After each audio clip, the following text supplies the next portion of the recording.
Hey everyone, this is my video review of a game called Time Spinner, a 2D side-scrolling platformer developed by Lunar Ray Games and published by Chucklefish Studios. I heard about this game through word of mouth and after watching some gameplay footage decided to check it out. Time Spinner is a beautiful pixel art Metroidvania, which means that there's a lot of exploration, backtracking, item collection. Ideally, a good Metroidvania-style game has a fleshed-out world with lots of environments and storytelling told through that environment. Time Spinner is a really good one of these kinds of games. Yes, they are a dime a dozen, from your Hollow Knight to your Messenger to SteamWorld Dig, and the list goes on from there, but Time Spinner earned its place on your backlog among those other great games. First, I love the way this game looks. The pixel art looks beautiful, and it's very reminiscent of old school Super Nintendo games from my childhood like Mega Man X or Chrono Trigger. The platforming mechanics are good, and the combat feels a lot like Castlevania, which is Time Spinner's most obvious inspiration. In fact, playing Time Spinner actually convinced me to go finally pick up Symphony of the Night and try that. The similarities are uncanny.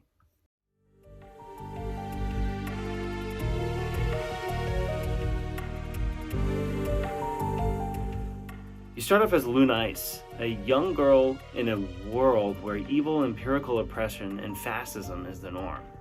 And when her camp is suddenly invaded by the Emperor's Guard, Lunice is thrust into the Time Spinner to be sent back to whatever event occurred that gave away the location of that caravan. Things quickly go awry, however, as the Time Spinner jumps Lunice not back in time, but right into the heart of the Empire, where she starts her journey of revenge at the enemy's doorstep. The story is pretty good, and it's told equal parts through real-time dialogue and via logs and letters that you read in the world map. But the only way to get to the full story of Time Spinner is to pay attention to all of this. And there's plenty of additional lore and content to find. It all feels essential and integral to the larger structure of the narrative. There are lots of twists and narrative plot points that subvert traditional expectations.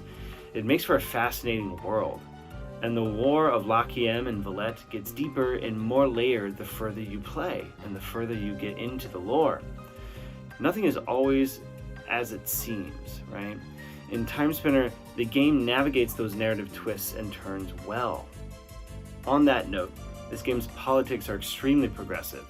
Most of the main characters are women of color, and most of these characters are either gay, bisexual, trans, poly, or otherwise queer. The game doesn't shy away from having real conversations with the player about the relationship structure and preference of each individual in this world. At first, it felt a little bit forced, like the queerness was just a coat of paint layered across these otherwise basic 2D sprite characters. But as Lunice gets to know the people of her world, it becomes clear that those characters are just trying to be their most authentic selves in a world filled with strife and war. And better yet, every character is fiercely accepting and loving of everyone else's personal choices and preferences. Everyone's personal relationship choices are treated with respect and celebrated in this game. The conversations surrounding gender identity and sexuality feel like they're ones I've had in my own circles. And because the world of Lakiem is so unapologetically queer, these conversations flow naturally. The story does get a little deep into its own butt by the end though. It's a good time overall though. And I'm always a sucker for games that end and then have 2 or 3 more secret endings tucked away behind more exploration and poking around the world. And Time Spinner does that brilliantly.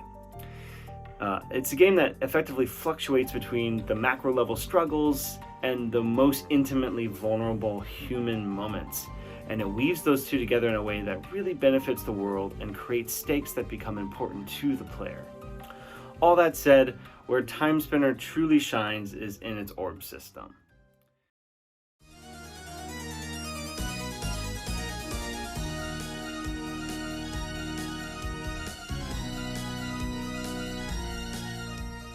In Time Spinner, you can create 3 different character builds that you can then change on the fly, based on the orbs you have equipped. So blue orbs are your basic standard fast attack. Other orb examples include green swords, red fireballs, and even purple electricity. Different monsters will have their own elemental weaknesses, so it's advantageous to capitalize on those elements. Each orb feels different too. Ice orbs will lay down ice on the ground for enemies to slip on, while the needle orb will shoot rapidly out of Lunice's hands. What really brings the system to life, though, is in its synergetic relationships with your equipment. Your necklace, for example, adds a power move that can be used at the cost of aura points or mana, and a passive ring, which will add a passive ability to your orbs. For example, one ring creates spinning blades around your orbs so that any enemy who gets close or near one of your orbs will take additional damage, and it acts a little like a force field against enemy attacks. There's a secret ring that even gives Lunice an additional third orb, which will speed up her attack rate significantly. The joy of Time Spinner mechanically comes from experimenting with the dozens of combinations of these interlocking systems. Want to have a build that focuses on ice attacks but catches foes on fire when they touch those ice attacks? You can. Do you want to strengthen your attacks by using aura points while simultaneously activating an aura point regeneration passive ability, effectively making your attacks that much more powerful with little to no cost? You can do that. This is the best part of playing Time Spinner. It never got boring, because I kept finding new orbs, even long after finishing the main story. The world of Time Spinner is pretty small, and the map layout is pretty straightforward. Individual puzzles require some clever platforming, and the game requires the player to use the tools you have available to proceed through the main game, and to get even more clever when you're attempting to explore the full map. There's a nice time mechanic that allows you to briefly stop time. Even bosses are affected by this, and it's a nice addition. I wish I had more cost to use it though, as most of the platforming and combat only really require that I pay attention and react appropriately in real time. The times when the time stop mechanic was used were very clever, and if there is a Time Spinner 2, I hope that this mechanic gets further development and exploration. Also, I'd be remiss to not note that the music by Jeff Ball in Time Spinner is quite excellent, and is catchy enough to give especially the early environments lots of flavor and additional atmosphere. On those lines, however, I wanted more contrast from the environments later in the game. About a third of the game feels like it takes place on a single castle type aesthetic, even though it's actually taking place in multiple timelines and in different locations. Additionally, it would have also been nice to have more world building within the context of the exploration that doesn't involve opening up a log and reading a bunch of text. What if we found one of the characters in the world killing monsters, and one of our quests was then to help her?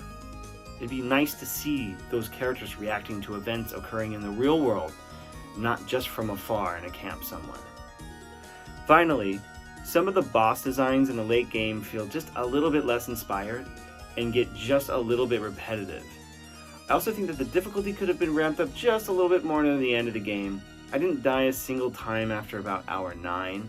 So while I don't think Time Spinner maybe brings to the table as much innovation and cohesion as, say, Hollow Knight or The Messenger, its orb system and story make it well worth playing if you're a fan of the genre. Time Spinner earns its place on your backlog, and I'm really looking forward to what Lunar Ray Games puts out next. Thanks everyone for watching. This was my first video review ever. If you liked it, maybe leave a like and subscribe.